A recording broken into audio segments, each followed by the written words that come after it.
Where's the energy? All right. This is great. Well, welcome everyone. We are thrilled to have you all here today and be a part of Winning Together, Women Inspiring Generations. First, I have a few thank yous before we get to the panel. I want to thank both the Rosemont Chamber of Commerce, Women in Business, and the Des Plaines Chamber of Commerce and Business for really getting the word out today and getting you all here. So thank you very much.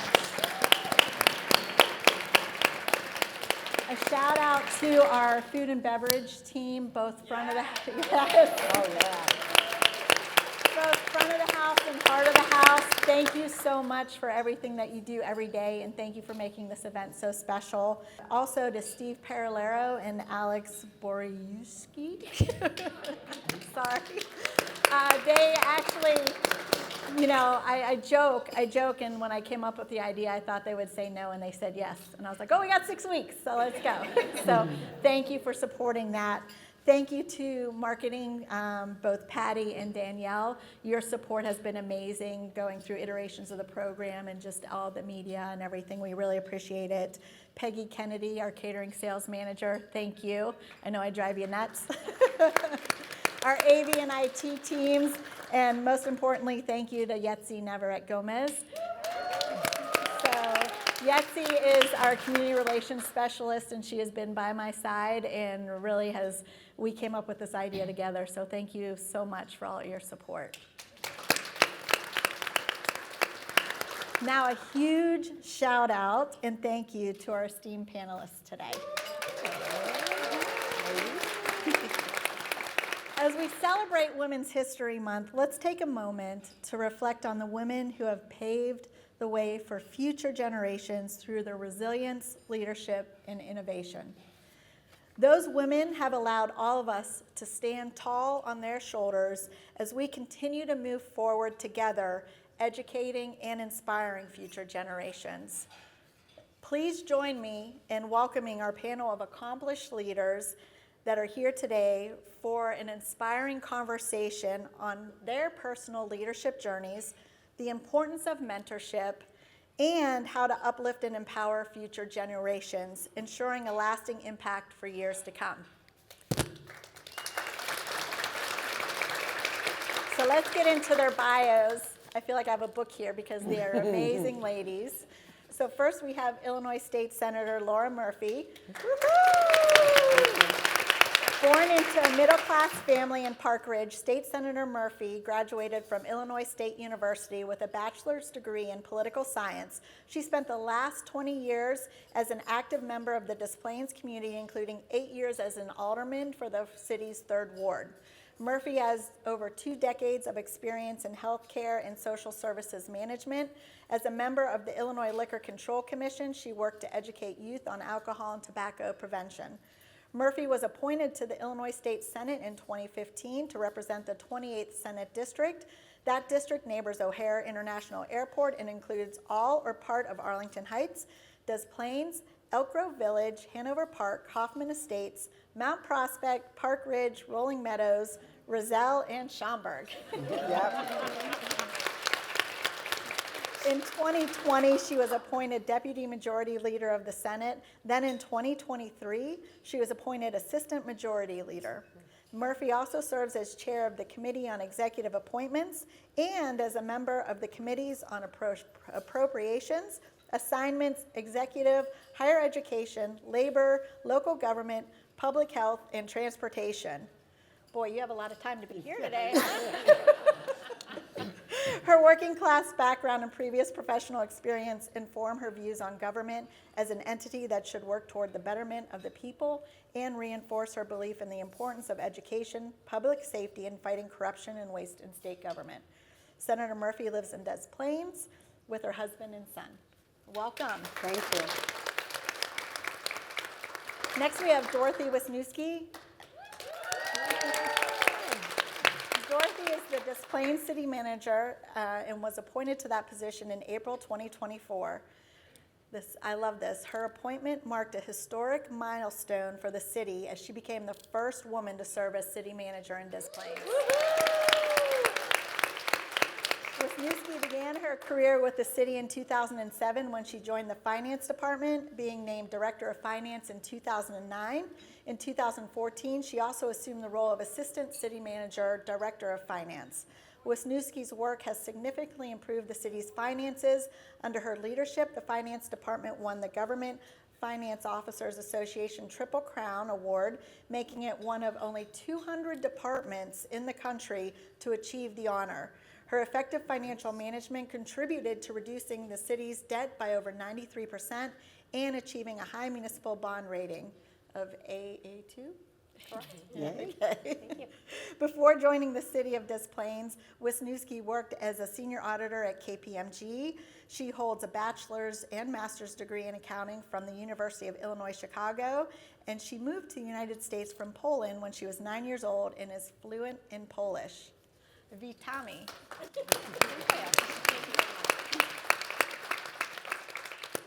Next, we have Rivers Casino owned Devin Maddox, Vice President and General Counsel.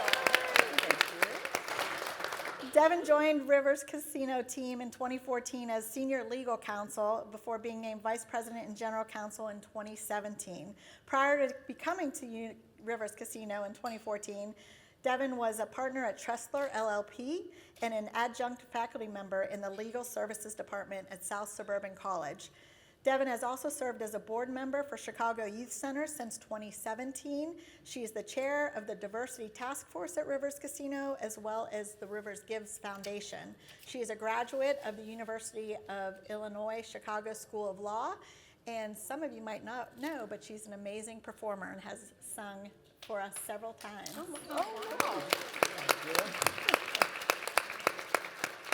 Then we have Mayor Laura Vitek. Laura Vitek, yes, you can clap, yes. Laura was elected mayor in 2021 for the city of St. Charles. Prior to that, she served as Ward 4 alderperson from 2017 to 2021 and as a youth commissioner from 2012 to 2017. Laura is the executive director of Delta Dental of Illinois Foundation. She holds a Master of Business Administration and Master of Management from North Park University, as well as a Bachelor's of Science in Marketing from Millikan University. Laura moved to St. Charles in 2012 and has 2 children, Grace and Quinn, a significant other, Matt, and 3 bonus children, Samantha, Caleb, and Mason. She also has 2 dogs, Buxton and Milo. Welcome. And last but definitely not least, we have Dr. Joyanne Smith. Joyanne is Oakton's 4th president. She is dedicated to increasing student engagement and promoting an inclusive and caring environment for teaching and learning. Dr. Smith's tenure as president began on July 1st, 2015, following 13 years of service as Oakton's Dean of Students and Vice President of Student Affairs. Before coming to Oakton, she served in administrative roles at Northwestern University and Middlebury College.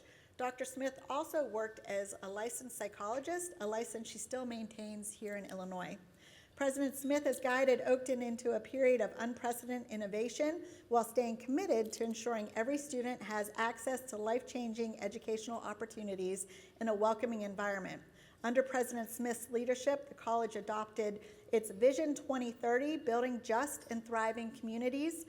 It's a strategic plan containing the strategic priorities of strengthening the student experience, advancing racial equity, and enhancing workforce readiness and community engagement. President Smith earned her PhD and MS degrees in counseling, psychology from Virginia Commonwealth University after earning her BA degree from Wittenberg University. Welcome.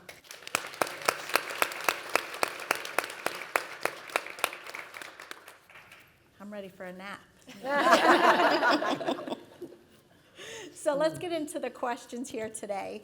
And Senator Murphy, I have to start with you. I was so impressed to read about your deputy majority leader and then assistant majority leader and just your time that I've known you, everything that you do for the community. So let's talk about personal journey and share a defining moment in your career that significantly shaped your leadership style. Sure. Well, thank you, Marnie. Thank you for organizing this. I'm so impressed to be sitting here with these esteemed ladies and all of you that took time out to come. This is just a wonderful event. So I'm going to share with you a story of a run for office that was not successful. And I have to tell you, when I grew up, I never thought I would be running for office. But I always had a need to try and fix things. You know, whatever, if something was broken, there was a way to get to fix it, to get around things. Sometimes that wasn't great for my mother to know that I would find a way to get around things, but that was kind of my mindset growing up. And then the opportunity presented because I came from a family where my mother was involved in politics. And so she said to me, well, you have to run for office. When I had finally settled down, I moved to Des Plaines, and I thought, why not? What better way to try and change things than to be a part of making the decisions? But that was not successful. I thought you could just work really hard and you would win. Well, it didn't work that way. You know, there was this thing called partisan politics that got in the way, and I didn't realize I was maybe a little ahead of my time for what the community had wanted. So it was unsuccessful. But it taught me where you can work so hard, and I worked every single day, and this was in 1998. It was my first run for the Senate, and I've never worked so hard for something to only come up short at the end. And what that teaches, what it taught me, was the resilience that we have in ourselves. That we can look at ourselves and go, if I really try, I can do this. It might not be the end goal that we had desired, but there were a lot of other goals that you met along the way. So that helps me in recognizing for people when we try to lift them up, that everybody can set a different goal. And it doesn't have to be my goal, but everybody has benchmarks along the way that they can accomplish their goals, and that is success. And we have to celebrate those things and those successes along the way, because we tend to beat ourselves up, and sometimes we beat each other up, unfortunately, and we miss opportunities to help lift people. And everybody can have a different goal that helps us get to the final goal where everybody is lifted and is successful. Thank you. Anyone else?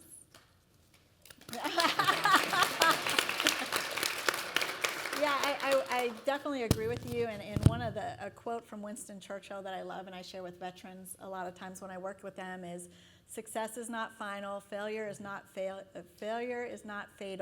It's the courage to continue that counts. So we're told no, but it's picking ourselves up and moving on. Absolutely. So, yeah, thank you. So Devin, going to you, putting you in the hot seat. Well, let's talk about overcoming challenges. What challenges have you faced as a woman in leadership, and how did you overcome them? First of all, before I answer that question, I just want to say thank you to Marnie. She deserves a huge round of applause. Thank you so much. This is awesome. And everybody, I mean, look at the turnout. This is amazing. So thank you. I am honored to be your colleague and a friend. So I wanted to tell you that. So challenging aspect in my career that kind of shaped who I am. I remember when I was in the law firm and I made partner after 8 long years of a lot of work. I'm proud to say I was the first African-American female partner of that law firm. And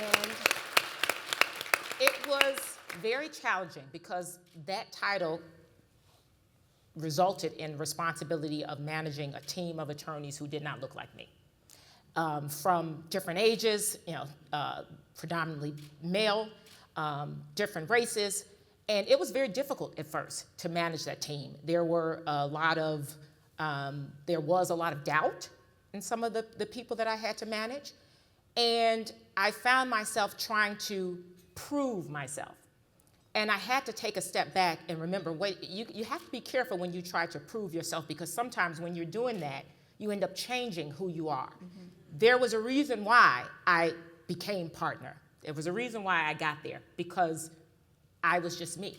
And so I had to take a step back and not change who I was and just be me. And that's always been my motto, just be you. You don't have to change who you are. And in time, those team members started to see, oh, she's really qualified. to be in this position. And in time, there, developed a lot of trust and camaraderie among the team, and it worked out. So that was one of the things that I learned. Just be you, just be you. But then another thing I learned is to have grace and patience for people. Because I had conversations with some of those people, and one gentleman in particular, months later, and we had a great relationship. And I said, we had a tough go at it at first. And I asked him, why do you think that was? And he said, it had nothing to do with you. It wasn't because you were a female. It wasn't because you were black. I believed you were qualified. I was simply disappointed because I didn't make partner. I have also worked hard, and I thought I was deserving of it. And I had to take a step back and say, wow, that's a good point. You're human. So he was disappointed, and I think that's fair to be disappointed when you've worked hard and you believe that you're deserving of a certain accomplishment. So it's not always this, and sometimes we have to be careful when we always jump to, and I'm speaking for myself, sometimes I jump to the worst. And so I learned in that, give people the benefit of the doubt. Now, don't get me wrong, because it certainly have been that. I've had that, where it was the worst in people, but it's not always that way. And so I've learned to give people the benefit of the doubt, give people grace and time to adjust. And I found in my career that's worked out very well for me. Thank you, yes.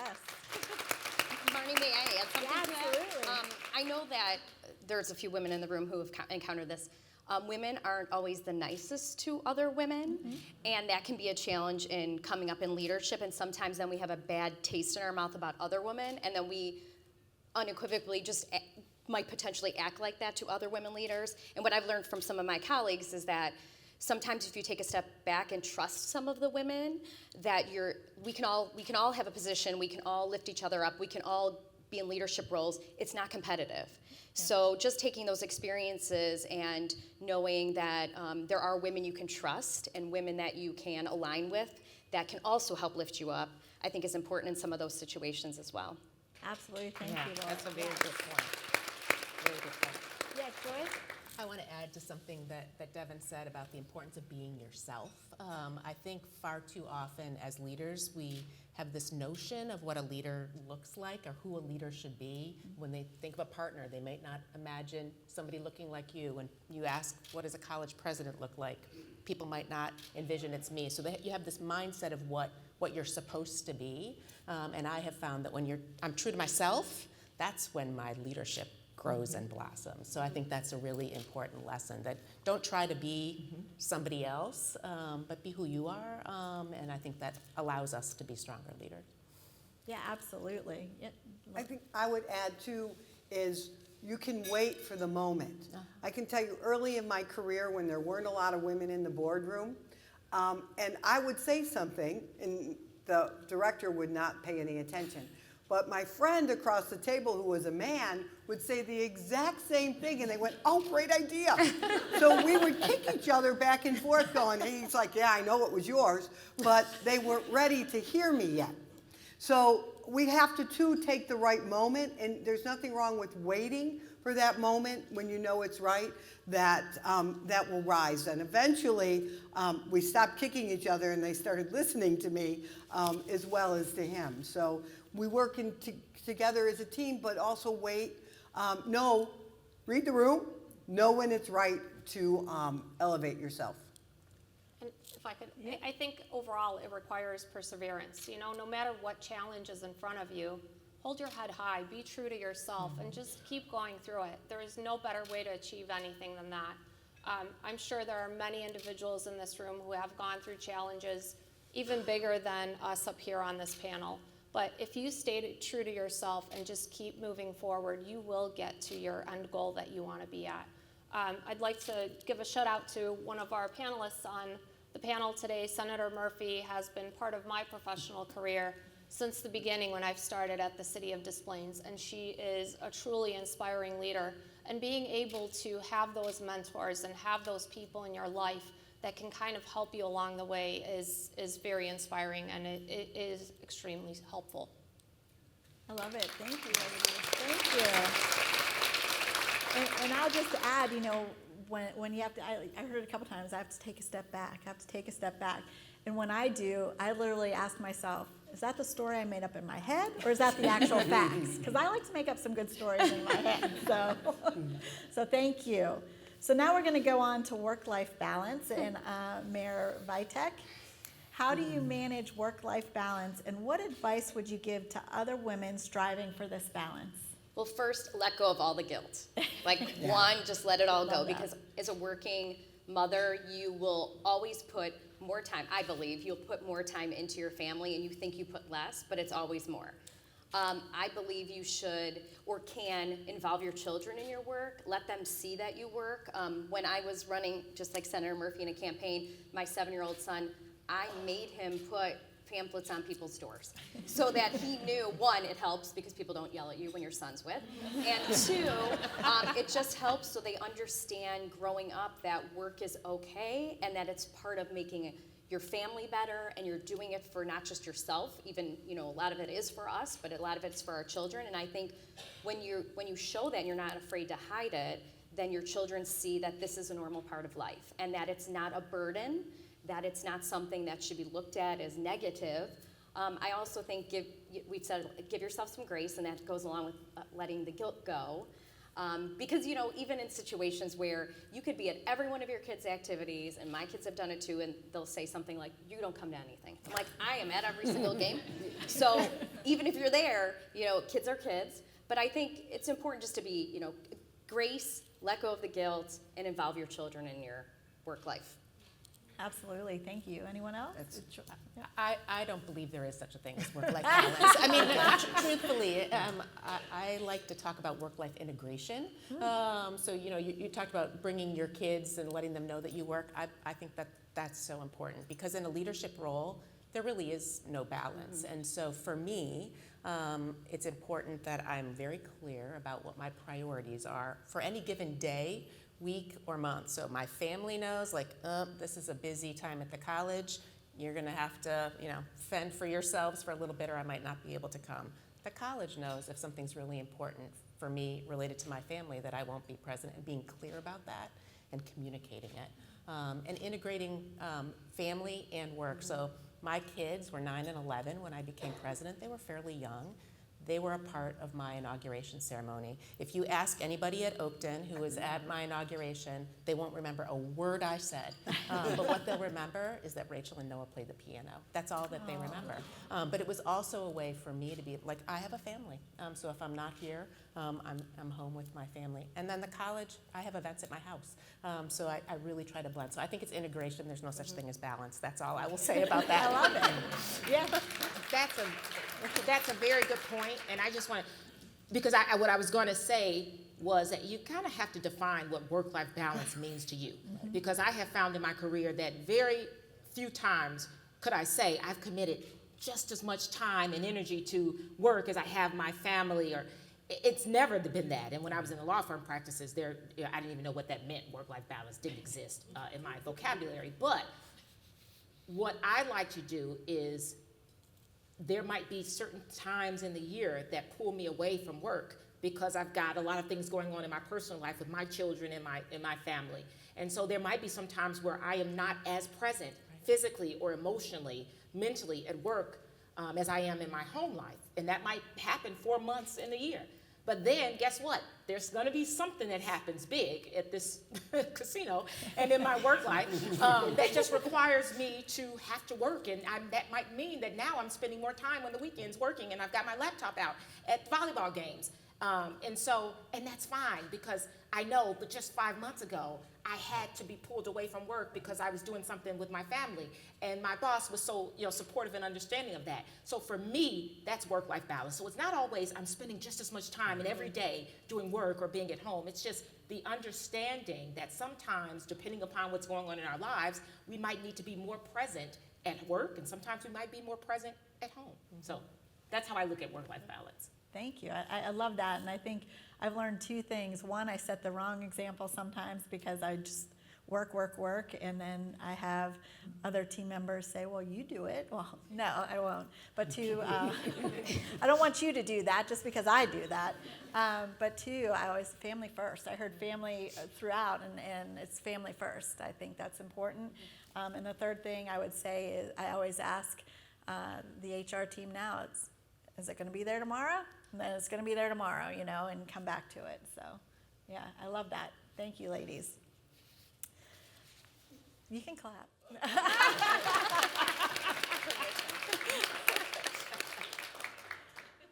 So let's talk about mentorship and building support network. And Dorothy, I'm going to throw this one to you.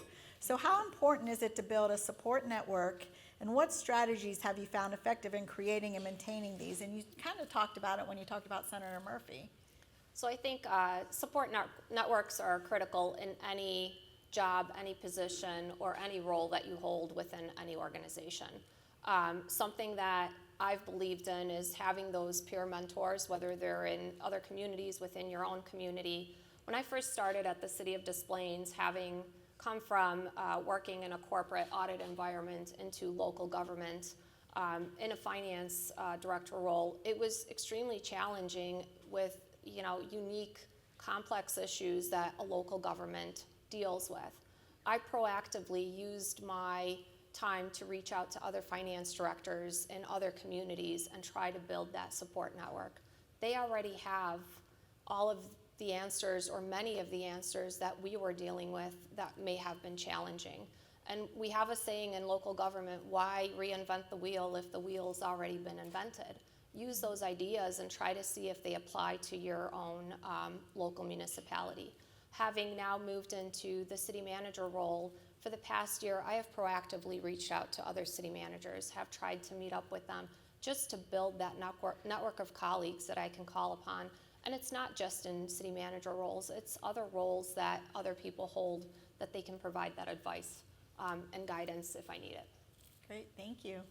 Anyone else? So Yep. I want to add, because, I was an alderman when Dorothy first came on as the assistant finance director in Des Plaines. And so we saw in her something that you knew she had great potential. And we knew that because she was open, she was honest, and she was present. Those were really important things that we could see. And then you knew that this was someone that you wanted to help progress. And she did this on her own. It's just a pleasure to watch her advance through the ranks, because she made herself indispensable in Des Plaines because of her competency, and I think because of her integrity. So those are qualities that so many of you hold, and it just takes someone else to help recognize that and to help propel that. And so I'm really, really impressed with all that she has accomplished, and I just want to make sure you all know that.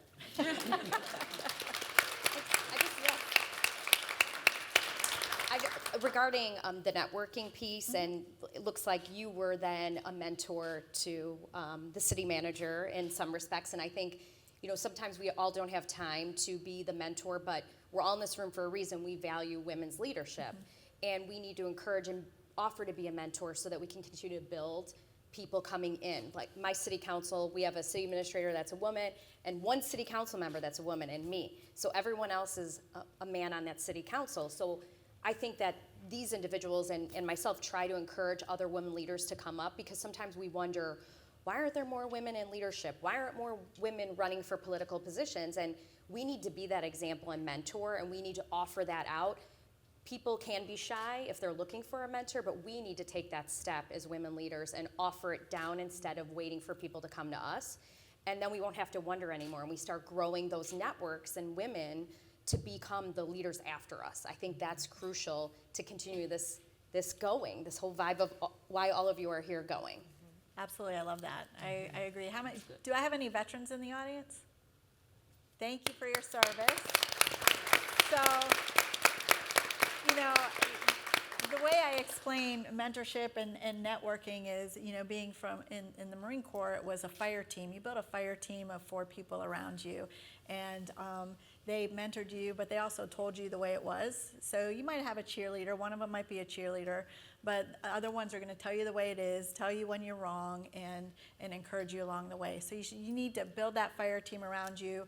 I would encourage you here. I know most of you are involved either with Rosemont or Des Plaines Chamber, but they have wonderful networking events, and encourage other people in your offices to go to those networking events too, and encourage them, because networking can be scary, and I remember transitioning from the military to business in the civilian world, and I remember that a publisher at the time I was working for a newspaper is like, I need you to go to this event and network. I'm like, network? Oh my geez. I didn't know what that was, but then I realized when I was in the military, I'm like, we did that. We didn't know anybody, and you learn, and so it's teaching people how to network as well, and encouraging other, as Mayor Vitek said, other people in your offices, in your spaces, to go out and network and build that mentorship.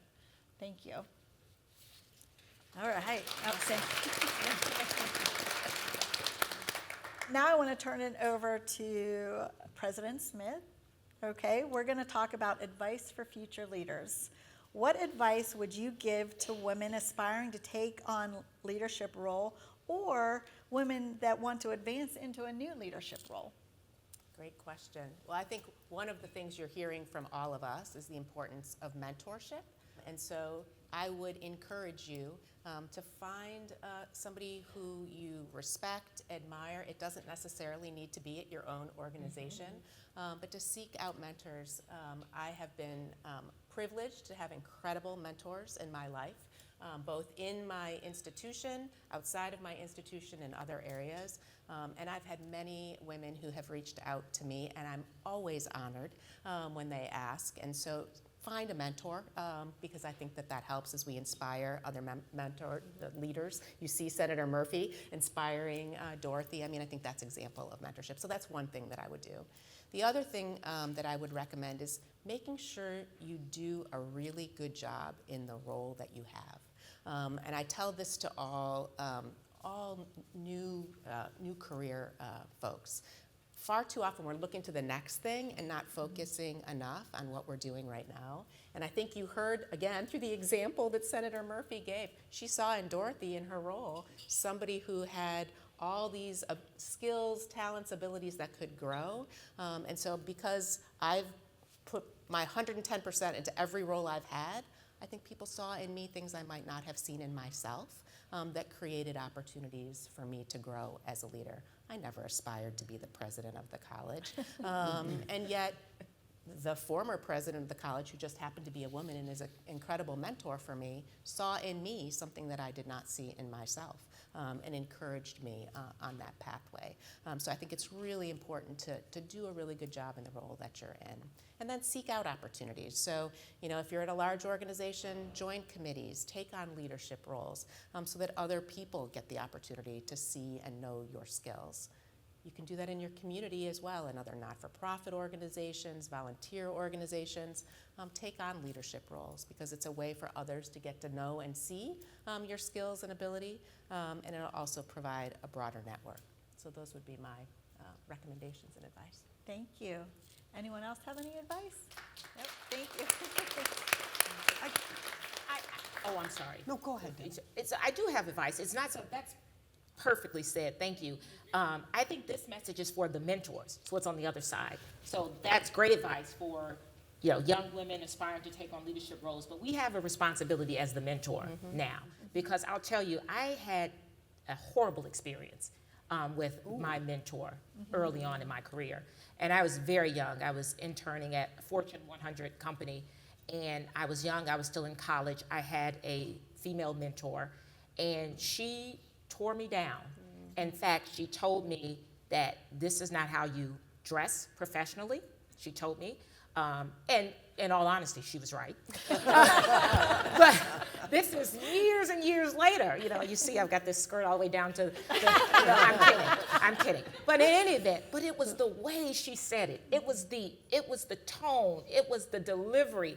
I mean, at this point, I'm still in college. I don't have any money. Okay, so this is not the professional way to dress. Tell me what is. What should I do? Where should I go? Any recommendations on what you think I should do? So there was none of that. And it really beat down my self-esteem. And I remember that moment to this day. And I said, when I get in a position of being a mentor to younger people, I'm going to be so careful at how I communicate. Because it's not all about what you say. It's about how you say it. So, great for young. I definitely think that young, women should definitely aspire to find good mentors, but we as mentors and leaders have to set an example, and we have to make them feel comfortable. And they don't know all of the answers. They're just starting out. So be careful at how you communicate and how you're, sometimes can be very critical of younger people because it can really scar them. Yeah, so. So Thank true. you.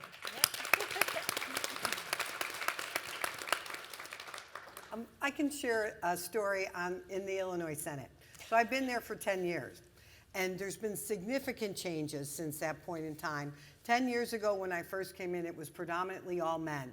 And it was, quote, the old boys club, because that's just how things operated. And so there was another senator that gave me some advice, which sticks with me. And any of you that played sports, I think this will really resonate. And he said, Murph, we can't always be starters. Sometimes we have to sit on the bench. But then when we're ready, the coach is going to call us in. And he used that analogy to say that, you have a lot of showboaters, and you all see people and you all work with people that have to be that noticed all the time.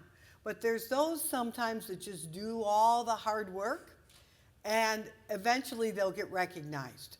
And I think our job as a mentor is to help recognize that person and to bring them up, because they're in our organizations, and then we can help lift them up as it's their time.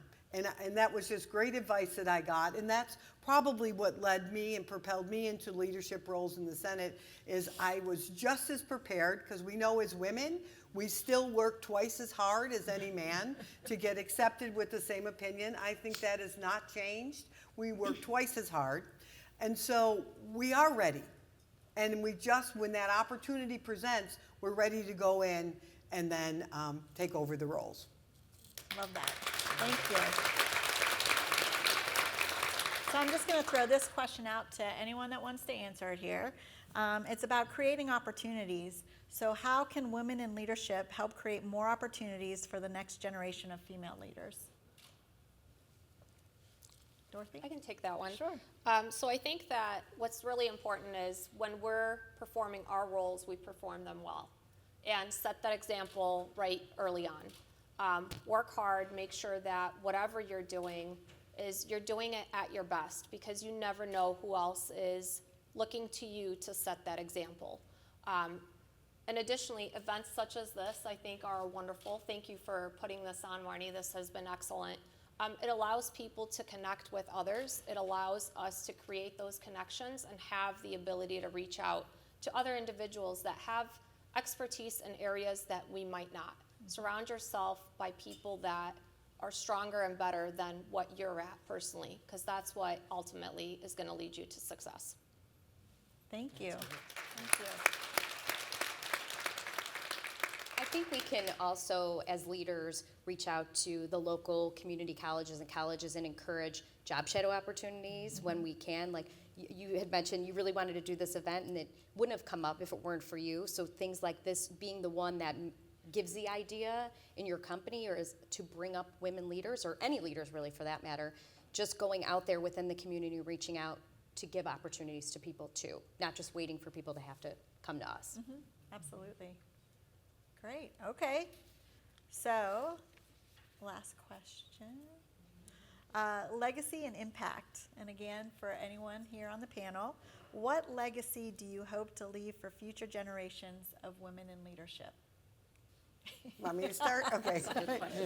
So I want to leave a legacy of you can change things and you can impact people's lives, because changes that we make in whatever way, you sometimes think that they're small, but those grow and you make an impact on people's lives. So when you believe in something and you believe that you're doing the right thing, you make an impact on someone's lives. And you may not know it immediately. They'll come back to you years later and go, you said, or you did, or I watched, and you made an impact. And there's nothing more encouraging than to hear somebody say that.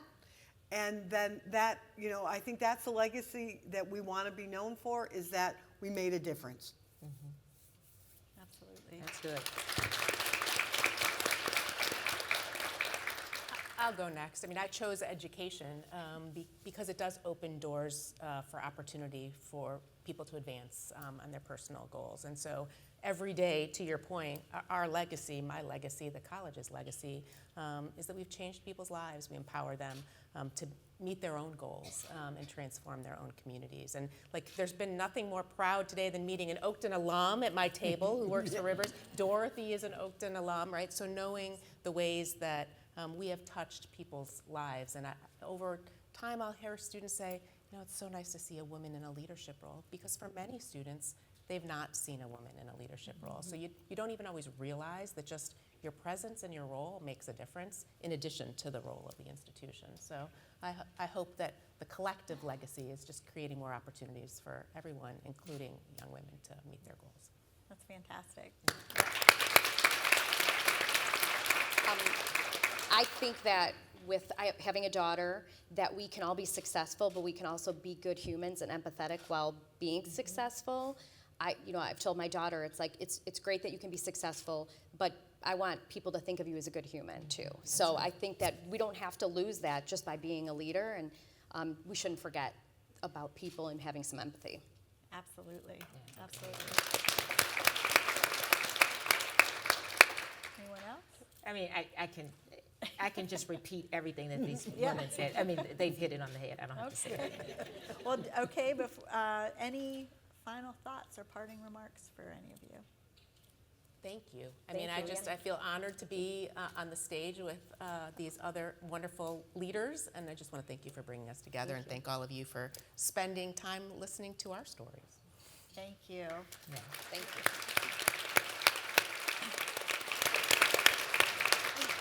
Can I offer, Marnie, I continue always to be inspired by you. You know, her career is a Marine. So, I mean, how many women make it through the Marines? That just is so impressive. And you too, we've seen rise in your position here over the years. So congratulations on all that you've accomplished, and that she plays it back. Or plays it forward, however you want to call it, but she actually gives back to the community her conception to have this whole luncheon to lift up women, to recognize, to celebrate. You deserve all the accolades. I continue to be inspired by what you do.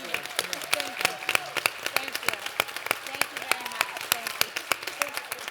Yes, it was a team. It was definitely a team effort. So I do appreciate that. Thank you. Thank you so much. Marnie, I think if I could just, last words, I would just say to all of the fabulous women that are in this room, there is room for every single one of us. Yes. Because in my experience, and it's unfortunate, but it's true, I have come across and I've worked with women in my field where it was such a competitive environment, nasty environment either, where we found ourselves not uplifting each other because we felt like there's only room for one of us. There is room for every single one of us.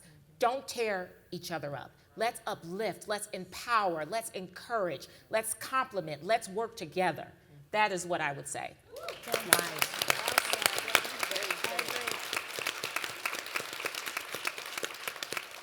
I agree. And before we close out this afternoon, I would, and I'm going to ask some people to come up here right now, but I would love the Wings organization. I know you're in the room. If you could please come up here. All of you. Yay. Yeah, I got it, yep. So for those of you who know, we're championing the Wings Program, Inc., and Wings provides, you can come here. Wings provides housing, integrated services, education, and advocacy to end domestic violence. They provide a pathway to independence for adults and children who are escaping from domestic violence and abuse. Their goal is to provide the tools and support necessary to ensure that victims can escape their abusers and begin building new violence-free lives. So where's Yetzi? So we're excited all month. For the month of March, Women's History Month, we have been running a front of the house campaign for food and drink specials.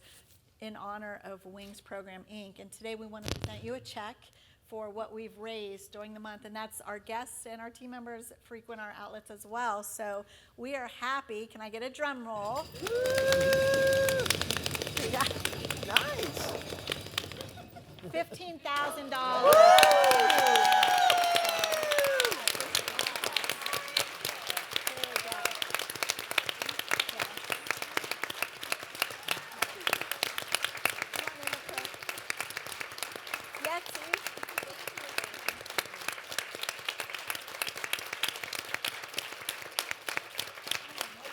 So you can't spend that check, but Yetzi has the real check for you. So congratulations and thank you so much for everything that you do. Wonderful. You're welcome. Okay. I want to thank our incredible panelists for sharing their wisdom, their experiences, and powerful insights on triumphs, on challenges, the impact of mentorship, and how to empower future generations. So let's carry forward their stories as inspiration to uplift and empower the next generation of women leaders. And some of you that know me know that when I talk to groups, I like to have a call to action before we leave. So I have a call to action to all of you in the room, and some have alluded to it up here. It is, as you're going through your journey, or when you get to your destination, pause, look back, and offer your hand to another woman in the room and share those experiences. I want all of you to do that. Thank you. And together, we can continue shaping a future where women's voices, achievements, and leadership shine even brighter. Thank you for being here today. Thank you so much. Thank you. Thank you.